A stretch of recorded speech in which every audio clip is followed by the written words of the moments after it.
Assalamualaikum warahmatullahi wabarakatuh. Di sini saya akan menjelaskan tentang karakteristik dataran tinggi Dieng. Dieng Plateau atau dataran tinggi Dieng merupakan salah satu kawasan di Indonesia yang memiliki kekhasan atau keunikan, di mana sangat jarang sekali terdapat di Indonesia suatu wilayah yang memiliki dua batas administrasi seperti Dieng, di mana pada bagian barat atau biasa disebut dengan Dieng Kulon termasuk pada Kabupaten Wonosobo, sedangkan pada bagian timur termasuk pada Kabupaten Banjarnegara. Dieng Plateau ini terletak pada ketinggian 2093 meter di atas permukaan laut. Kemudian kondisi tanah di Dieng ini sangat subur karena Dieng ini terletak pada kompleks gunung berapi. Karena kondisi tanah yang subur menjadikan mata pencaharian utama masyarakat di sekitaran dataran tinggi Dieng adalah petani, terkhusus petani kentang. Akan tetapi dataran tinggi Dieng ini termasuk pada kawasan lindung yang seharusnya dilindungi dari kegiatan produksi atau kegiatan aktivitas manusia lainnya yang dapat merusak fungsi lindungnya sendiri. Namun pada kenyataannya ternyata seperti yang disebutkan tadi, bahwasanya masyarakat memanfaatkan lahan ini untuk kegiatan pertanian kentang. Dengan pengeksploitasian lahan secara besar-besaran ini berakibat pada rusaknya lingkungan di kawasan dataran tinggi Dieng. Di sini saya merupakan pemateri kedua. Di sini saya menjelaskan tentang isu lingkungan pertanian kentang yang ada di Dieng. Dieng merupakan daratan tinggi yang terdiri dari dua kabupaten, yaitu Kabupaten Banjarnegara dan Kabupaten Wonosobo. Daratan tinggi Dieng ini dilalui oleh dua aliran sungai atau yang sering disebut dengan das. Nah, batuan yang tersusun dari daratan tinggi Dieng ini terdiri dari batuan aluvial, litosol, latosol, dan batuan andesit yang membentuk campuran yang membentuk bahan-bahan lepas yang menyebabkan terjadinya erupsi yang lebih tua yang mengakibatkan lelehan. Isu lingkungan yang di daratan tinggi Dieng ini mengacu pada lahan pertanian, di mana seharusnya daerah daratan tinggi Dieng ini merupakan kawasan hutan lindung. Namun dalam kenyataannya pada ketinggian 40 derajat masih ada ditanami tanaman kentang. Hal tersebut merupakan hal yang sangat merusak alam karena hal tersebut memotong garis kontur. Hal tersebut juga bisa menyebabkan adanya longsor karena tanah di Dieng itu bersifat subur dan gembur. Lahan pertanian yang ada di Dieng ini terjadi berawal dari adanya penebangan liar yang ada di daratan tinggi Dieng. Hal tersebut menyebabkan penurunan keanekaragaman hayati yang ada di daratan Dieng. Menurut para peneliti dari Balai Konservasi Sumber Daya Alam Provinsi Jawa Tengah pada tahun 2011 menyebutkan bahwa 50 jenis tanaman di Dieng itu setiap hektarnya. Hal tersebut terjadi penurunan dari setiap jenis per hektarnya. Hal tersebut berdampak dengan diperparahnya dari produksi tanaman kentang itu sendiri. Nah, dari keanekaragaman yang ada di daratan tinggi Dieng ini pada saat ini itu kurang lebih 0,81 sampai dengan 0,98. Sehingga hal tersebut diperlukannya konservasi sumber daya lingkungan yang ada di kawasan tinggi Dieng yang diperkirakan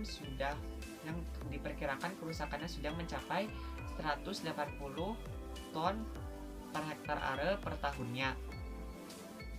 Dengan mencari tanaman pengganti kentang itu sendiri, karena tanaman kentang itu sendiri menyebabkan adanya degradasi lahan dan krisis lingkungan yang ada di Dieng.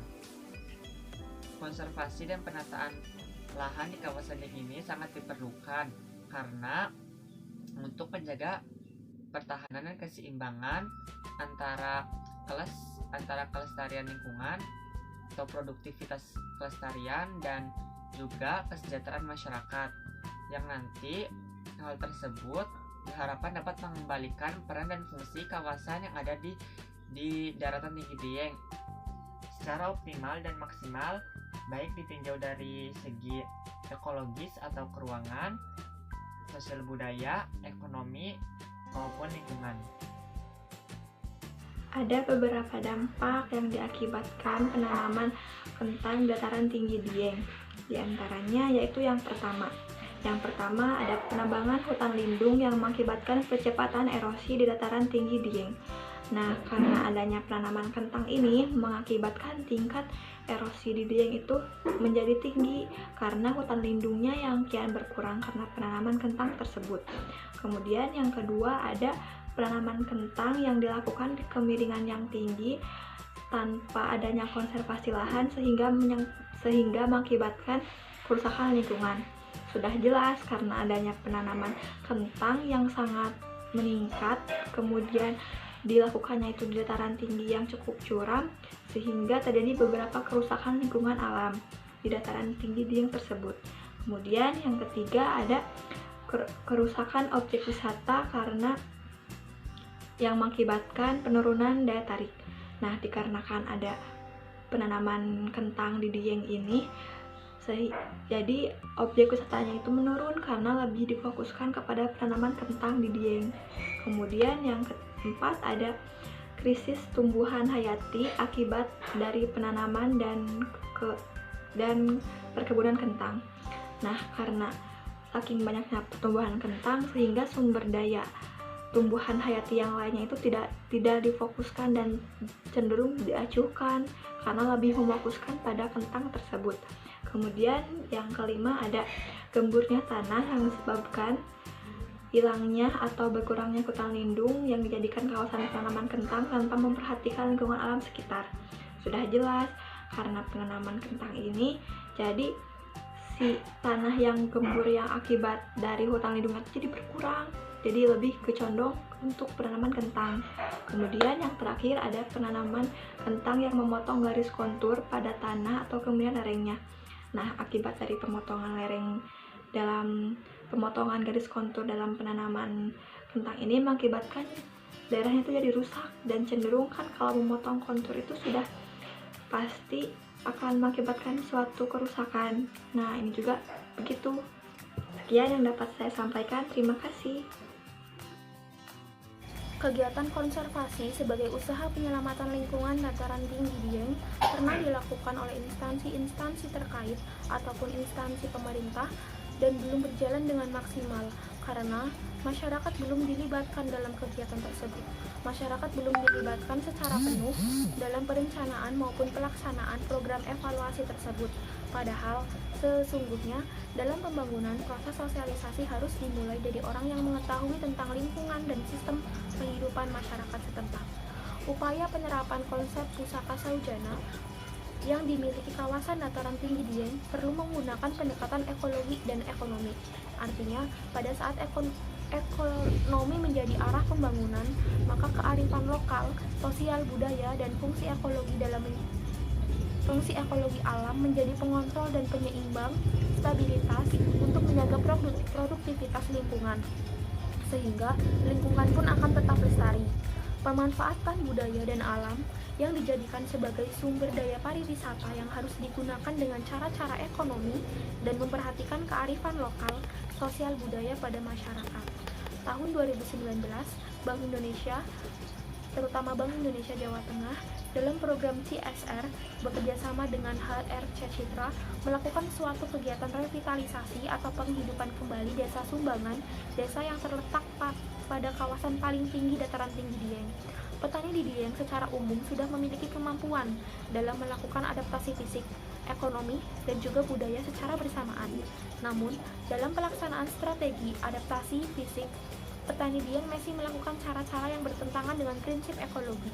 Strategi tersebut kemudian menimbulkan dampak positif bagi petani Dieng karena dapat meningkatkan perekonomian petani di Dieng, namun memiliki dampak negatif terhadap lingkungan. seperti adanya degradasi lahan yang terjadi secara menerus, erosi, dan juga tanah longsor. Salah satu upaya yang dapat diterapkan untuk mengatasi permasalahan tersebut yaitu petani di Dieng harus lebih memperhatikan dengan cermat lagi mengenai pemilihan strategi adaptasi yang dilakukan dalam pengolahan lahan di Dieng. Hal itu bertujuan agar strategi adaptasi tidak bertentangan dengan prinsip ekologi, sehingga nantinya akan memberikan dampak positif terhadap lahan dan juga perekonomian petani di Dieng. Assalamualaikum warahmatullahi wabarakatuh. Di sini saya akan menjelaskan tentang pola pertanian di dataran tinggi Dieng dan upaya konservasi di dataran tinggi Dieng yang terbagi menjadi dua, yaitu 1. Pola pertanian di dataran tinggi Dieng sebagian besarnya adalah polikultura atau bermacam-macam. Namun terdapat pula yang monokultura atau hanya menanam satu tanaman, yaitu tanaman kentang. Tanaman kentang merupakan tanaman yang dianggap sebagai komoditas unggul karena nilai ekonomi dan hasil panen yang menjanjikan. Namun, justru pertanian kentang yang menyebabkan kondisi tanah di sekitar kawasan dataran tinggi Dieng menjadi rusak. Tanaman kentang membutuhkan berbagai macam perawatan yang ekstra dan pemupukan yang berkelanjutan, sehingga kegiatan pertanian kentang sangat berefek pada kerusakan unsur hara tanah dan kesuburan tanah. Yang kedua yaitu pada penerapan konservasi, para petani dataran tinggi Dieng paling banyak mengaplikasikan konservasi vegetatif, yaitu memprioritaskan penanaman tanaman penutup tanah dan penggunaan mulsa atau mencegah penghanyutan artikel tanah oleh air hujan. Metode mekanik yang diterapkan sebagian kecil berupa membuat teras, embun, dan untuk mengendalikan aliran air di permukaan dan menampungnya pada tempat tertentu. Sedangkan dalam metode kimiawinya, hanya beberapa petani yang masih menggunakan bahan pemantap tanah untuk memperbaiki kemampuan tanah dalam menyerap air. Mungkin segitu yang dapat saya sampaikan. Sekian. Assalamualaikum warahmatullahi wabarakatuh. Saya Andin Holis Nur Majid. Di sini saya akan memaparkan permasalahan daerah hulu sungai Serayu dataran tinggi Dieng. Permasalahan lingkungan yang lain di Dieng berhubungan dengan kelangsungan ekosistem sungai Serayu yang berhulu di dataran tinggi Dieng, Kabupaten Wonosobo, tepatnya di mata air Tuk di Molukar. Sebagai kawasan huludas Serayu, dataran tinggi Dieng yang seharusnya merupakan area lindung saat ini telah berubah fungsi menjadi kawasan budidaya pertanian, utamanya pertanian kentang. Hal tersebut kemudian memicu adanya degradasi lingkungan akibat penerapan pertanian yang tidak sesuai dengan kaidah konservasi. Sehingga hal tersebut menyebabkan terjadinya kerusakan di kawasan hulu das Serayu yang kemudian menyebabkan persoalan ekologi lain bagi kawasan yang ada di bawah dataran tinggi Dieng. Dari latar belakang permasalahan tersebut, dapat mengetahui bahwa hulu das Serayu merupakan kawasan pegunungan berelief, berbukit, dan curam yang memiliki rata-rata kemiringan lereng 40% atau lebih dengan curah hujan lebih dari 4.000 mm per tahun. Hal ini menjadikan daerah huludas Serayu sebagai kawasan yang rawan tanah longsor dan erosi tanah. Sungai Serayu sendiri difungsikan untuk pengairan atau irigasi pertanian, sumber air minum, industri, serta pembangkit listrik. Seperti pembangkit listrik tenaga air Garung di Wonosobo dan PLTA Sudirman di Merikan, Banjarnegara. Kepadatan penduduk di dataran tinggi Dieng yang cukup tinggi dengan pemilikan lahan yang rendah telah menyebabkan munculnya tekanan terhadap kawasan lindung dan berakibat pengalihan fungsi lahan secara besar-besaran. Konversi lahan ini menyebabkan terjadinya degradasi lahan yang parah, sekitar 7.758 hektar yang sudah menjadi tanah kritis. Kentang ditanam di atas tanah tipis yang akibat erosi. Namun lahan kritis ini tetap bisa berproduksi karena tanaman kentang tersebut dipacu dengan pupuk kimia dan pestisida dalam dosis besar. Selain mencemari lingkungan, pupuk kimia juga meracuni tanaman kentang sehingga kentang banyak mengandung zat kimia. Penggunaan materi agrokimia ini kemudian merembas melalui pori-pori tanah serta masuk menuju aliran sungai sehingga mencemari sungai-sungai di Das Serayu Hulu. Sekian, terima kasih. Wassalamualaikum warahmatullahi wabarakatuh.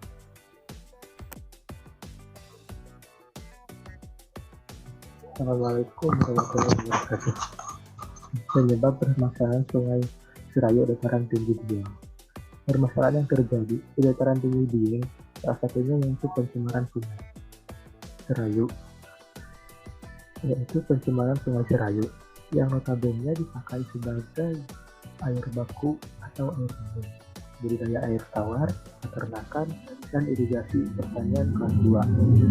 Namun pada praktiknya masyarakat Wonosobo tidak hanya memanfaatkan Sungai Serayu sesuai dengan peruntukannya, tetapi juga memanfaatkan Sungai Serayu sebagai tempat dari sampah dari berbagai aktivitas domestik maupun industri. Penyebab pencemaran Sungai Serayu tersebut yaitu karena dari deforestasi vegetasi atau pengundulan tumbuhan, kesian sungai untuk pemukiman, perkebunan dan pertanian, serta limbah rumah tetangga, pariwisata, dan industri. Deforestasi tugas Serayu Wonosobo tersebut mencapai 13.682,19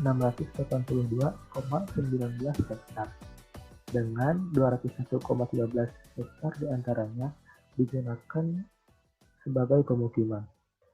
Pemukiman dan objek wisata di sekitar Sungai Serayu tidak dilengkapi dengan sanitasi yang memenuhi standar. Limbah dari pemukiman pariwisata dibuang langsung ke sungai dan menyebabkan peningkatan kadar minyak lemak Sungai Serayu, yaitu mencapai 7 mg per 1, standar baku mutu 1 mg per 1. Bakteri Escherichia coli dari 2.400 mpn per 100 mg, standar baku mutu 10 mpn per 100 mg, dan deterjen dalam konsentrasi tinggi. Selain itu, masyarakat juga membuang sampah dengan ukuran yang besar, seperti sofa, kasur busa, dan lemari, yang menyebabkan penyumbatan dan peningkatan arus sungai. Industri rumah tangga seperti industri Carita juga membuang limbah langsung ke sungai, tanpa melalui proses pengolahan terlebih dahulu. Rata-rata limbah biji kulit kacang, rata-rata limbah biji dan kulit Carita yang dihasilkan oleh 382 UMKM mencapai 1.596.783 kg per tahun.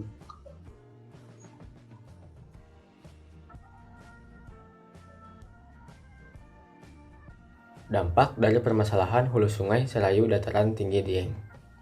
1. Kerentanan penduduk terhadap lahan. Kondisi sosial ekonomi suatu das sangat berpengaruh terhadap kelestarian sumber daya alam.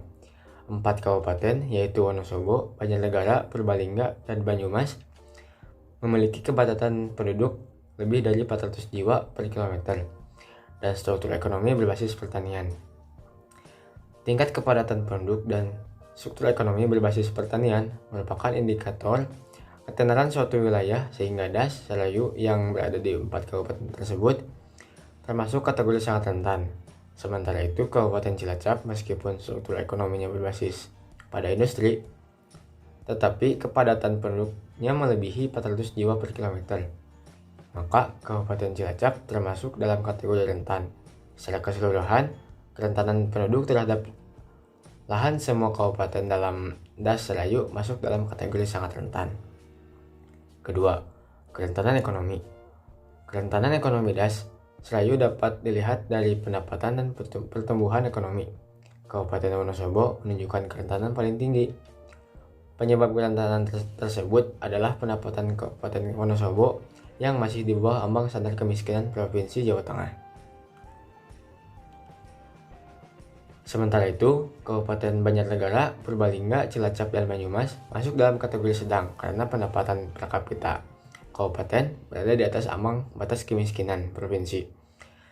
Secara keseluruhan, kerentanan ekonomi kabupaten dalam das Serayu masuk kategori sedang Dari beberapa kabupaten tersebut, yang paling rentan adalah Kabupaten Wonosobo, sehingga Kabupaten Wonosobo menjadi prioritas penanganan untuk pembangunan selanjutnya. Berdasarkan tingkat kerentanan penduduk terhadap lahan dan kerentanan ekonomi, maka dibuat tipologi sosial ekonomi das Serayu. Tipologi sosial ekonomi das Serayu masuk dalam kategori rentan. Parameter yang paling berpengaruh adalah kerentanan penduduk terhadap lahan, yaitu kepadatan penduduk yang tinggi dan struktur ekonomi berbasis pada pertanian. Sebagai contoh, di kawasan Dieng, lahan dengan kemiringan curam masih digunakan sebagai lahan pertanian. Sekarang, lapisan tanahnya sudah semakin menipis. Ini terlihat dari semakin banyak batuan yang mulai bermunculan dari lahan, sehingga pada saat pengolahan lahan, petani mulai membutuhkan pupuk dalam jumlah yang lebih banyak.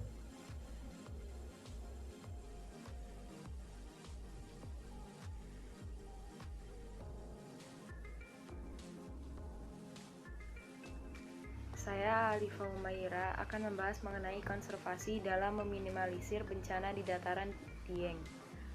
Erosi merupakan suatu peristiwa hilangnya tanah atau terkikisnya tanah di suatu tempat yang terangkut ke tempat lain, baik disebabkan oleh pergerakan air ataupun angin. Konservasi merupakan suatu penempatan sebidang tanah pada suatu cara penggunaan yang disesuaikan dengan kemampuan lahan tersebut dan mempergunakannya sesuai dengan syarat-syarat yang diperlukan agar tidak terjadi kerusakan tanah. Konservasi ini dilakukan untuk mencegah dan meminimalisir kerusakan tanah dan memelihara serta melestarikan produktivitas tanah dan fungsi tanah itu sendiri. Untuk meminimalisir perluasan kerusakan lingkungan tersebut, maka diperlukan suatu konservasi dalam mencegah erosi serta gangguan alam yang lain seperti bun upas dan terang tanah. Adapun konservasi yang dilakukan harus berbasis masyarakat, yaitu yang pertama, adanya pendidikan konservasi kepada masyarakat sejak dini, yaitu pendidikan konservasi sendiri merupakan suatu program yang dikemas dengan tujuan untuk memberikan pengetahuan kepada masyarakat banyak agar lebih sadar dan mampu memperhatikan lingkungan, serta adanya hubungan kausalitas atau timbal balik, atau secara singkatnya disebut dengan dari masyarakat, oleh masyarakat, dan untuk masyarakat. Yang kedua, konservasi berkelanjutan yang nantinya akan memprediksi kondisi lahan, lingkungan, dan ekonomi. Konservasi ini juga dibarengi dengan konservasi yang nantinya mampu meningkatkan pendapatan pertanian, tetapi masih memperhatikan keseimbangan alam, misalnya dengan penanaman sejajar garis kontur. Yang ketiga, mengurangi energi erosi hujan yang langsung mengenai tanah. Yang keempat, mengurangi kemungkinan aliran permukaan. Yang kelima, memperkuat struktur tanah dengan mengganti tanaman kentang. Kesimpulan mengenai materi yang sudah disampaikan, yang pertama, masyarakat dataran tinggi Dieng adalah masyarakat petani, khususnya petani kentang yang sebagian besar masih kurang memperhatikan konservasi lingkungan. Nah, akibatnya kesuburan tanah menurun, terjadi erosi dan longsor lahan, produktivitas lahan makin berkurang, dan jumlah pemakaian pupuk makin meningkat. Model konservasi lahan yang optimal pada kawasan dataran tinggi Dieng perlu dimulai dengan pelatihan pembukuan dan perhitungan analisis usaha tani yang bisa menjadi alternatif pertama untuk membuka kesadaran warga akan konservasi, dengan terlebih dahulu menumbuhkan kesadaran secara ekonomi, suatu sisi yang mereka hadapi sehari-hari sebagai problematika yang harus dipecahkan. Model konservasi yang cocok adalah menyadarkan arti pentingnya melakukan pemadatan kembali lapisan tanah setelah dilakukan pemanenan atau mengubah pola tanam dan panen kentang yang tidak berbarengan dengan musim penghujan. Yang kedua, permasalahan yang terjadi di dataran tinggi Dieng salah satunya yaitu pencemaran Sungai Serayu yang seharusnya dipakai sebagai air baku, air minum, budidaya air tawar, peternakan, dan irigasi pertanian. Namun pada praktiknya masyarakat Wonosobo tidak hanya memanfaatkan Sungai Serayu sesuai dengan peruntukannya, tetapi juga memanfaatkan Sungai Serayu sebagai tempat sampah dari berbagai aktivitas domestik maupun industri. Penyebab pencemaran Sungai Serayu tersebut yaitu karena adanya deforestasi vegetasi atau penggundulan tumbuhan di tepian sungai untuk pemukiman, perkebunan, dan pertanian serta limbah rumah tangga, pariwisata maupun industri, berakibat pada kerentanan penduduk terhadap lahan dan kerentanan terhadap ekonomi.